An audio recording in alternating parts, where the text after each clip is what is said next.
Hi hello friends, good morning. Welcome back to my channel. Friends, ನೀವು ನೋಡ್ತಾ ಇದ್ದೀರಾ Kavitha's Kannada recipe channel. Friends, ಇವತ್ತಿನ ವಿಡಿಯೋದಲ್ಲಿ ಒಂದು ಡಿಫ್ರೆಂಟ್ ಆದಂತಹ ಸ್ನ್ಯಾಕ್ಸ್ ರೆಸಿಪಿನ ತೋರಿಸ್ತಾ ಇದ್ದೀನಿ. ತುಂಬಾ ಸುಲಭವಾಗಿ ಮಾಡ್ಕೊಳ್ಬೋದು. ಒಂದ್ಸರಿ ಈ ರೀತಿ ಸ್ನ್ಯಾಕ್ಸ್ನ ನೀವು ಮಾಡಿಕೊಟ್ರೆ ಪದೇ ಪದೇ ಇದನ್ನೇ ಕೇಳ್ತಾರೆ, ಅಷ್ಟು ಟೇಸ್ಟಿಯಾಗಿರುತ್ತೆ.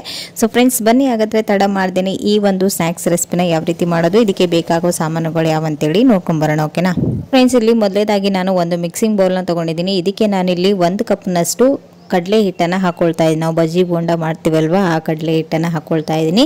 ಇದಕ್ಕೆ ನಾನಿಲ್ಲಿ 1 ಟೇಬಲ್ ಸ್ಪೂನಷ್ಟು ಅಜ್ವೈನನ್ನು ಹಾಕ್ತಾ ಇದ್ದೀನಿ. ಅಜ್ವೈನನ್ನು ನಾವು ಕೈಯಿಂದ ಈ ರೀತಿ ಕ್ರಷ್ ಮಾಡಿ ಹಾಕೋದ್ರಿಂದ ಇದ್ರ ಫ್ಲೇವರ್ ಎಲ್ಲನೂ ಚೆನ್ನಾಗಿ ಹಿಟ್ಟಲ್ಲಿ ಬಿಟ್ಕೊಳ್ಳುತ್ತೆ ಅಂತೇಳಿ ಅಷ್ಟೇ.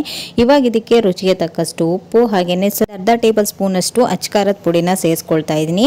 ಇಲ್ಲಿ ನಾವು ಕಲರ್ಗೋಸ್ಕರ ಇದಕ್ಕೆ ಅರ್ಧ ಟೇಬಲ್ ಸ್ಪೂನಷ್ಟು ಅರಿಶಿಣ ಪುಡಿನ ಹಾಕ್ತಾ ಇದ್ದೀನಿ. ಹಾಗೆಯೇ ಈ ಒಂದು ಸ್ನ್ಯಾಕ್ಸ್ಗೆ ಒಂದೊಳ್ಳೆ ಟೇಸ್ಟ್ ಬರೋದಕ್ಕೋಸ್ಕರ ನಾನಿಲ್ಲಿ ಚಿಕನ್ ಮಸಾಲಾನ ಆ್ಯಡ್ ಮಾಡ್ತಾ ಇದ್ದೀನಿ. ಇದರಲ್ಲೆಲ್ಲನೂ ಮಸಾಲ ಐಟಮ್ಸ್ಗಳ ಒಂದು ಸ್ಪೈಸಸ್ ಇರೋದ್ರಿಂದ ಇದರ ಫ್ಲೇವರ್ ಇನ್ನೂ ಚೆನ್ನಾಗಿರುತ್ತೆ ಅಂತೇಳಿ ಅಷ್ಟೇ. ಇವಾಗ ಇದಕ್ಕೆ ನಾನಿಲ್ಲಿ 1 ಟೇಬಲ್ ಸ್ಪೂನಷ್ಟು ಅಕ್ಕಿ ಹಿಟ್ಟನ್ನು ಹಾಕ್ಕೊಳ್ತಾ ಇದ್ದೀನಿ. ನೀವು ಅಕ್ಕಿ ಹಿಟ್ಟು ಬದಲಾಗಿ 1 ಟೇಬಲ್ ಸ್ಪೂನಷ್ಟು ಕಾರ್ನ್ಫ್ಲೋರ್ ಕೂಡ ಯೂಸ್ ಮಾಡ್ಬೋದು. ಓಕೆ, ಇವಾಗ ಈ ಮಸಾಲ ಎಲ್ಲನೂ ಸೇರಿಸ್ಬಿಟ್ಟು ಒಂದ್ಸರಿ ಎಲ್ಲನೂ ಡ್ರೈ ಆಗಿನೇ ಮಿಕ್ಸ್ ಮಾಡ್ಕೊಂಡು ತೊಗೊಳ್ಬೇಕು. ಯಾಕಂದರೆ ನಾವು ಡೈರೆಕ್ಟಾಗಿ ನೀರನ್ನು ಆ್ಯಡ್ ಮಾಡೋದ್ರಿಂದ ಈ ಮಸಾಲ ಒಂದೇ ಕಡೆನೇ ಸೇರ್ಕೊಂಡ್ಬಿಡುತ್ತೆ. ಸೊ ಹಾಗಾಗಿ ಫಸ್ಟು ಡ್ರೈ ಆಗಿನೇ ಇದನ್ನು ಚೆನ್ನಾಗಿ ಮಿಕ್ಸ್ ಮಾಡ್ಕೊಂಡ ನಂತರ ಇದಕ್ಕೆ ಸ್ವಲ್ಪನೇ ನೀರನ್ನು ಹಾಕ್ಕೊಂಡು ಇದನ್ನು ನೀಟಾಗಿ ಮಿಕ್ಸ್ ಮಾಡ್ಕೊಂಡು ತೊಗೊಳ್ಳೋಣ. ಇವಾಗ ಇಲ್ಲಿ ನೋಡ್ತಾ ಇದ್ರೆ ನಮ್ಮ ಹಿಟ್ಟು ರೆಡಿಯಾಗಿದೆ. ಈ ರೀತಿ ಆಗಿದ್ದರೆ ಸಾಕು. ಓಕೆನಾ, ಪೂರ್ತಿ ತೆಳುನೂ ಬೇಡ, ಪೂರ್ತಿ ಹಾರ್ಡೂ ಬೇಡ, ಈ ರೀತಿ ಇದ್ದರೆ ಸಾಕು. ನಾವಿವತ್ತು ಮಾಡ್ತಾ ಇರುವಂಥ ಒಂದು ರೆಸಿಪಿ ಆಲೂ ಬೋಂಡಾ ರೆಸಿಪಿ. ಓಕೆನಾ, ಸೊ ನೋಡ್ತಾ ಇದ್ದೀರಲ್ವ, ಇವಾಗ ಹಿಟ್ಟು ಕೂಡ ರೆಡಿ ಆಗಿದೆ. ಇದನ್ನು ನಾವು 10 ಮಿನಿಟ್ಸ್ ಇದನ್ನು ರೆಸ್ಟ್ ಮಾಡಲು ಬಿಡೋಣ. ಅಷ್ಟರಲ್ಲಿ ನಾವು ಇದಕ್ಕೆ ಬೇಕಾದಂಥ ಆಲೂ ಸ್ಟಫಿಂಗ್ನ ರೆಡಿ ಮಾಡ್ಕೊಂಡು ಬರೋಣ. ಓಕೆ, ಇವಾಗ ಇಲ್ಲಿ ನಾನು ಒಂದು ಪ್ಯಾನನ್ನು ಬಿಸಿ ಮಾಡೋದಕ್ಕೆ ಇಟ್ಟಿದ್ದೀನಿ. ಈ ಪ್ಯಾನ್ ಬಿಸಿಯಾದ ನಂತರ ಇದಕ್ಕೆ 1 ಟೇಬಲ್ ಸ್ಪೂನಷ್ಟು ಎಣ್ಣೆನ ಹಾಕ್ಕೊಂಡಿದ್ದೀನಿ. ಎಣ್ಣೆ ಸ್ವಲ್ಪ ಬಿಸಿಯಾದ ನಂತರ ಇದಕ್ಕೆ 1 ಟೇಬಲ್ ಸ್ಪೂನಷ್ಟು ಸಾಸಿವೆ, ಜೀರಿಗೆ ಹಾಗೂ ಸ್ವಲ್ಪ ಕರಿಬೇವು ಸೊಪ್ಪನ್ನು ಹಾಕ್ಕೊಂಡಿದ್ದೀನಿ. ಹಾಗೆಯೇ ಸ್ವಲ್ಪ ಹಸಿಮೆಣಸಿನ್ಕಾಯಿನೂ ಹಾಕಿ ಚೆನ್ನಾಗಿ ಒಂದ್ಸರಿ ಇದನ್ನು ಹಸಿ ವಾಸನೆ ಹೋಗೋವರೆಗೂ ನೀಟಾಗಿ ಫ್ರೈ ಮಾಡ್ಕೊಂಡಿದ್ದೀನಿ. ನಂತರ ಇದಕ್ಕೆ 1 ಟೊಮೆಟೊ ಹಾಗೂ 1 ಈರುಳ್ಳಿನ ಈ ರೀತಿ ಸಣ್ಣ ಪೀಸ್ಗಳಾಗಿ ಕಟ್ ಮಾಡಿ ತೊಗೊಂಡಿದ್ದೀನಿ. ಈ ಒಂದು ಸ್ಟಫಿಂಗ್ ಮಾಡೋದಕ್ಕೆ ನಮಗೆ ಈರುಳ್ಳಿ ದೊಡ್ಡದಾಗಿದ್ದರೆ ಔಟ್ಸೈಡ್ ಬರೋ ಚಾನ್ಸಸ್ ಇರುತ್ತೆ. ಸೊ ಹಾಗಾಗಿ ಆದಷ್ಟು ಸಣ್ಣ ಪೀಸ್ಗಳಾಗಿ ಕಟ್ ಮಾಡಿ ತಗೊಳ್ಳಿ. ಈ ವೆಜಿಟೇಬಲ್ಸ್ ಎಲ್ಲನೂ ಚೆನ್ನಾಗಿ ಎಣ್ಣೆಲೆ ಫ್ರೈ ಆದ ನಂತರ ಇದಕ್ಕೆ ಸ್ವಲ್ಪ ರುಚಿಗೆ ತಕ್ಕಷ್ಟು ಉಪ್ಪು ಹಾಗೆ ಅರ್ಧ ಟೇಬಲ್ ಸ್ಪೂನಷ್ಟು ಅರಿಶಿಣನ ಆ್ಯಡ್ ಮಾಡ್ತಾ ಇದ್ದೀನಿ. ಸಾಲ್ಟನ್ನು ನಾವು ಆಲ್ರೆಡಿ ಹಿಟ್ಟಲ್ಲಿ ಯೂಸ್ ಮಾಡಿರೋದ್ರಿಂದ ನೋಡಿಕೊಂಡು ನೀವು ಸಾಲ್ಟನ್ನು ಹಾಕ್ಕೊಳ್ಳಿ. ಓಕೆನಾ, ಇವಾಗ ಇಲ್ಲಿ ನೋಡ್ತಾ ಇದ್ರೆ ಇದೆಲ್ಲ ವೆಜಿಟೇಬಲ್ಸ್ ಚೆನ್ನಾಗಿ ಫ್ರೈ ಆದ ನಂತರ ಇದಕ್ಕೆ ನಾವು ಮೊದಲಿಗೆ ಬೇಯಿಸಿಟ್ಕೊಂಡಿರುವಂಥ ಈ ಆಲೂಗಡ್ಡೆನ ತುಂಬ ಸ್ಮೂತ್ ಆಗಿ ಸ್ಮ್ಯಾಶ್ ಮಾಡಿ ತೊಗೊಂಡಿದ್ದೀನಿ. ಅದನ್ನು ಕೂಡ ಹಾಕಿ ಸ್ವಲ್ಪ ಕೊತ್ತಂಬರಿ ಸೊಪ್ಪನ್ನು ಹಾಕಿ ಇದನ್ನು ನೀಟಾಗಿ ಒಂದ್ಸರಿ ಮಿಕ್ಸ್ ಮಾಡ್ಕೊಳ್ಳೋದಷ್ಟೇ. ದೋಸೆಗೆಲ್ಲ ನೀವು ಆಲೂಗಡ್ಡೆ ಪಲ್ಯ ಯಾವ ರೀತಿ ರೆಡಿ ಮಾಡ್ತೀರಾ ಸೇಮ್ ಅದೇ ಥರನೇ ಮಾಡ್ಕೊಂಡ್ರೆ ಆಯಿತು. ಇವಾಗ ಇಲ್ಲಿ ನೋಡ್ತಾ ಇದ್ದೀರಾ ನಮ್ಮ ಸ್ಟಫಿಂಗ್ ರೆಡಿ ಆಗಿದೆ. ಇವಾಗ ಇದು ಸ್ವಲ್ಪ ಬಿಸಿಯಾಗಿದೆ, ಇದನ್ನು ನಾವು ತಣ್ಣಗಾಗಲು ಬಿಡೋಣ. ಇವಾಗ ಇಲ್ಲಿ ನೋಡ್ತಾ ಇದ್ದೀರಾ 1-2 ಮಿನಿಟ್ಸ್ ಬಿಟ್ಟಿದ್ದೀನಿ. ಸ್ವಲ್ಪ ತಣ್ಣಗಾಗಿದೆ. ತಣ್ಣಗಾದ ನಂತರ ಕೈಗೆ ಸ್ವಲ್ಪ ಎಣ್ಣೆನ ಹಚ್ಕೊಂಡು ಈ ರೀತಿ ನಿಮಗೆ ಬೋಂಡ ಯಾವ ಶೇಪ್ಗೆ ಬೇಕೋ ಆ ಶೇಪ್ಗೆ ನೀವು ರೌಂಡ್ ಶೇಪಲ್ಲಿ ಇದನ್ನು ಮಾಡಿ ತಗೊಳ್ಳಿ.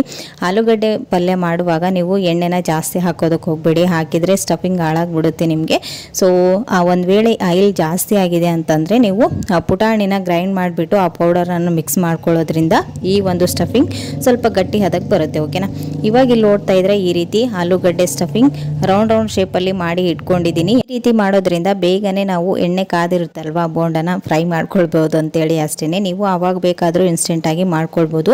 ಇಲ್ಲಿ ನೋಡ್ತಾ ಇದ್ರೆ ಈ ಕಡೆ ಹಿಟ್ಟು ಕೂಡ ಚೆನ್ನಾಗಿ ನೆಂದಿದೆ. ಇವಾಗ ಲಾಸ್ಟಲ್ಲಿ ನಾನು ಇದಕ್ಕೆ ಅರ್ಧ ಟೇಬಲ್ ಸ್ಪೂನಷ್ಟು ಅಡಿಗೆ ಸೋಡಾನ ಆ್ಯಡ್ ಮಾಡ್ತಾ ಇದ್ದೀನಿ. ನಾವು ಲಾಸ್ಟಲ್ಲಿನೇ ಆ್ಯಡ್ ಮಾಡಬೇಕು. ಓಕೆನಾ, ಇವಾಗ ಇದನ್ನು ಚೆನ್ನಾಗಿ ಮಿಕ್ಸ್ ಮಾಡ್ಕೊಂಡ ನಂತರ ಈ ಬೋಂಡನ ಈ ರೀತಿ ಇದರಲ್ಲಿ ಹಿಟ್ಟಲ್ಲಿ ಡಿಪ್ ಮಾಡಿ ಇದನ್ನು ಫ್ರೈ ಮಾಡ್ಕೊಳ್ಳೋದು. ಇಲ್ಲಿ ನೋಡ್ತಾ ಇದ್ರೆ ಇವಾಗ ಈ ಕಡೆ ಎಣ್ಣೆ ಕೂಡ ಕಾಯಕ್ಕಿಟ್ಟಿದ್ದೀನಿ. ಸ್ಟವ್ನ ಲೋ ಫ್ಲೇಮಲ್ಲಿ ಇಟ್ಟೆ ಈ ಒಂದು ಬೋಂಡನ ಫ್ರೈ ಮಾಡ್ಕೊಳ್ಳಿ. ಹೈ ಫ್ಲೇಮಲ್ಲಿ ಇಟ್ಬಿಟ್ರೆ ಮೇಲ್ಗಡೆ ಮಾತ್ರ ಚೆನ್ನಾಗಿ ಕ್ರಿಸ್ಪಿಯಾಗಿ ಫ್ರೈ ಆಗುತ್ತೆ, ಒಳಗಡೆ ಅಷ್ಟೊಂದು ಫ್ರೈ ಆಗೋದಿಲ್ಲ. ಸ್ಟಫಿಂಗ್ ಆಲ್ರೆಡಿ ನಾವು ಫ್ರೈ ಮಾಡ್ಕೊಂಡಿರೋದ್ರಿಂದ ಅದು ಜಾಸ್ತಿ ಹೊತ್ತು ಬೇಯೋದಕ್ಕೇನು ಟೈಮ್ ತೊಗೊಳ್ಳೋದಿಲ್ಲ. ನೀವು ಈ ರೀತಿ ಸ್ಟವ್ನ ಲೋ ಫ್ಲೇಮಲ್ಲಿ ಇಟ್ಟು ಚೆನ್ನಾಗಿ ಬೇಯಿಸ್ಕೊಳ್ಳಿ. ಇವಾಗ ಇಲ್ಲಿ ನೋಡ್ತಾ ಇದ್ರೆ ಒಂದು ಸೈಡ್ ಇದನ್ನು ಎಲ್ಲ ಬೋಂಡನ ಹಾಕ್ಕೊಂಡು ಫ್ರೈ ಮಾಡ್ಕೊಳ್ತಾ ಇದ್ದೀನಿ. ನಂತರ ಒಂದು ಸೈಡ್ ಚೆನ್ನಾಗಿ ಫ್ರೈ ಆದ ನಂತರ ಇನ್ನೊಂದು ಸೈಡ್ ಟರ್ನ್ ಮಾಡ್ತಾ ಇದ್ದೀನಿ. ಸ್ವಲ್ಪ ಸ್ಮೂತ್ ಇರೋದ್ರಿಂದ ಒಂದು ಸೈಡ್ ಫ್ರೈ ಆಗೋವರೆಗೂ ಅದನ್ನು ಟಚ್ ಮಾಡೋದಕ್ಕೆ ಹೋಗಬೇಡಿ. ಓಕೆನಾ, ಇವಾಗ ಒಂದು ಸೈಡ್ ಚೆನ್ನಾಗಿ ಫ್ರೈ ಆಗಿದೆ. ಇದನ್ನು ಇನ್ನೊಂದು ಸೈಡ್ ಕೂಡ ಚೆನ್ನಾಗಿ ಫ್ರೈ ಮಾಡ್ಕೊಂಡು ತೊಗೊಳ್ತಾ ಇದ್ದೀನಿ. ಇವಾಗ ಇಲ್ಲಿ ನೋಡ್ತಾ ಇದ್ರೆ ಎರಡೂ ಕಡೆನೂ ಚೆನ್ನಾಗಿ ಫ್ರೈ ಆದ ನಂತರ ಇದು ಸ್ವಲ್ಪ ಹಾರ್ಡ್ ಆಗುತ್ತೆ ಬೋಂಡ. ಅವಾಗ ನೀವು ಇದನ್ನು ನಿಮ್ಗೆ ಎಷ್ಟು ಕ್ರಿಸ್ಪಿನೆಸ್ ಬೇಕು ಅಷ್ಟು ಚೆನ್ನಾಗಿ ಫ್ರೈ ಮಾಡ್ಕೊಳ್ಬೋದು. ಓಕೆನಾ, ಒಂದು ಸೈಡ್ ಹಾಕಿದಾಗ ಇದನ್ನು ಟರ್ನ್ ಮಾಡೋದಕ್ಕೆ ಹೋಗಬೇಡಿ. ಎರಡೂ ಕಡೆನೂ ಚೆನ್ನಾಗಿ ಫ್ರೈ ಆದ ನಂತರ ನೀವು ಲಾಸ್ಟಲ್ಲಿ ನಿಮ್ಗೆ ಯಾವ ರೀತಿ ಬೇಕು ಆ ರೀತಿ ಇದನ್ನು ಫ್ರೈ ಮಾಡ್ಕೊಂಡ್ರೆ ಅಂದರೆ ಆಯಿತು. ಓಕೆ, ಇಲ್ಲಿ ನೋಡ್ತಾ ಇದ್ದೀರಲ್ವಾ, ಈ ರೀತಿ ಗೋಲ್ಡನ್ ಕಲರ್ ಬರೋವರೆಗೂ ಇದನ್ನು ನೀಟಾಗಿ ಫ್ರೈ ಮಾಡ್ಕೊಂಡು ತೊಗೊಂಡಿದ್ದೀನಿ. ಇದನ್ನು ನಾನು ಟೊಮೆಟೊ ಸಾಸ್ ಹಾಗೆಯೇ ಚಿಲ್ಲಿನ ಫ್ರೈ ಮಾಡಿಬಿಟ್ಟು ಅದ್ರ ಜೊತೆಗೆ ಸರ್ವ್ ಮಾಡ್ತಾ ಇದ್ದೀನಿ. ನೋಡ್ತಾ ಇದ್ದೀರಲ್ವಾ, ಆಲೂ ಬೋಂಡ ಎಷ್ಟು ಈಸಿಯಾಗಿ ಮಾಡ್ಕೊಳ್ಬೋದು ಅಂತೇಳಿ. ಚಿಕ್ಕ ಮಕ್ಕಳಿಂದ ಹಿಡಿದು ದೊಡ್ಡೋರ್ವರೆಗೂ ತುಂಬಾ ಇಷ್ಟಪಟ್ಟು ತಿನ್ನುವಂಥ ಒಂದು ರೆಸಿಪಿ ಅಂತಲೇ ಹೇಳ್ಬೋದು. ಸೊ ಫ್ರೆಂಡ್ಸ್, ನೋಡಿದ್ರಲ್ವಾ, ಇವತ್ತಿನ ಈ ಒಂದು ಆಲೂ ಬೋಂಡ ರೆಸಿಪಿ ನಿಮಗೂ ಕೂಡ ಖಂಡಿತ ಇಷ್ಟ ಆಯ್ತು ಅಂತ ಅಂದ್ಕೊಂಡಿದ್ದೀನಿ. ಮನೆಯಲ್ಲಿ 2 ಆಲೂಗಡ್ಡೆ ಇದ್ದರೆ ಸಾಕು, ಈ ರೀತಿ ಹೊಸ ಥರದ ಸ್ನ್ಯಾಕ್ಸ್ ರೆಸಿಪಿನ ನೀವು ಟ್ರೈ ಮಾಡ್ಬೋದು. ಸೊ ಫ್ರೆಂಡ್ಸ್, ಇನ್ಯಾಕೆ ತಡ, ನೀವು ಕೂಡ ಮನೆಯಲ್ಲಿ ಒಂದ್ಸರಿ ಟ್ರೈ ಮಾಡಿ ಹೇಗೆ ಬಂತು ಅಂತೇಳಿ ನನಗೆ ಕಮೆಂಟಲ್ಲಿ ತಿಳಿಸಿ. ಓಕೆನಾ? ಇವತ್ತಿನ ಈ ಒಂದು ರೆಸಿಪಿ ನಿಮಗೆ ಇಷ್ಟ ಆದರೆ ಪ್ಲೀಸ್ ಲೈಕ್, ಶೇರ್, ಕಮೆಂಟ್. ಮತ್ತು ನಾಳೆ ಹೊಸ ರೆಸಿಪಿ ಒಂದಿಗೆ ಸಿಗ್ತೀನಿ. ಅಲ್ಲಿವರೆಗೂ ಟೇಕ್ ಕೇರ್, ಬಾಯ್.